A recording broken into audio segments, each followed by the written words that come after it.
Hirsch says if he has any advice, it would be not to invest in family or friends, but if you have, to back out quick. The Utah County Sheriff's Department gets a lot of calls about inexperienced riders falling off cliffs and ledges like these ones.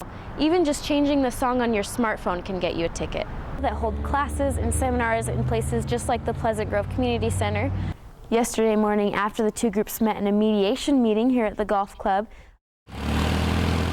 ATVing and off-roading are favorites of anyone wanting to explore Utah's forests, but a quick trip up to the reservoir can quickly turn deadly. Deaths caused by off-roading accidents have been happening all too often lately, and regular off-roaders each come with a few horror stories to tell. See, one of them hit a jump really big, a big jump, and when he landed, his foot came off of the foot peg, and his back tire rolled over it, and it twisted his ankle.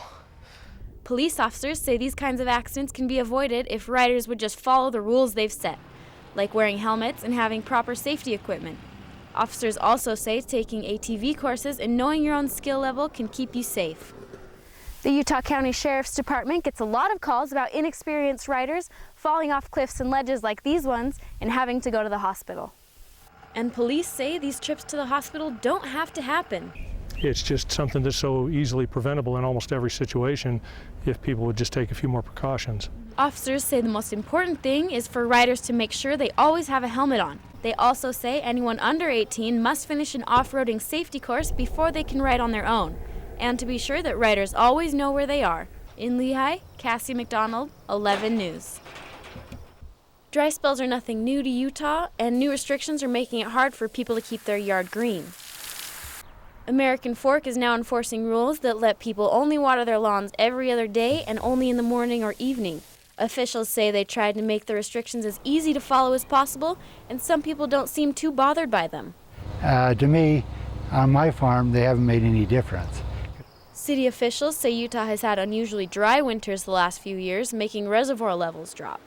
They say that makes these new rules vital to saving city water. Some worry about what this means for their lawns, though. But city leaders say it will actually learn to adapt to less water and be as green as ever. They're going to help people understand that they don't need to water every day, and their lawns will be fine. The city has set up some pretty strict penalties for people who don't water on their specific days, even getting to where they'll turn off their water and charge a hefty fine to get it running again. Although these restrictions might be tough, officials say they will keep the water from getting so low there won't be enough to drink. They also say people will get used to it and their yards will look just fine. The old Camp Kearns military base brought people and businesses to the west side, shaping it into what it is today. It developed the city of Kearns, actually, and in fact it incorporated all the city of Kearns, plus part of West Valley and Taylorsville and West Jordan. It's a big camp area. City leaders say this history is important to the people of Kearns and want to honor that past. Our community grew out of Camp Kearns. The Department of Transportation demolished the former Veterans Monument to make way for a road widening project. They told the Kearns Community Council to do something with the World War II cannon and flagpoles from Camp Kearns, or they would throw them out. Council members say that getting money in land for a new memorial is more difficult than they thought. UDOT gave them $20,000 for the project, which didn't quite cover the bill.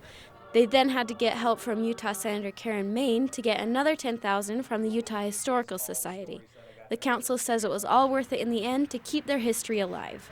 This means for the community that we have not lost our heritage. The dedication included a ceremony involving raising all military flags and a groundbreaking for Phase 2, where they will build a sidewalk made from bricks built by supporters of Utah's military history.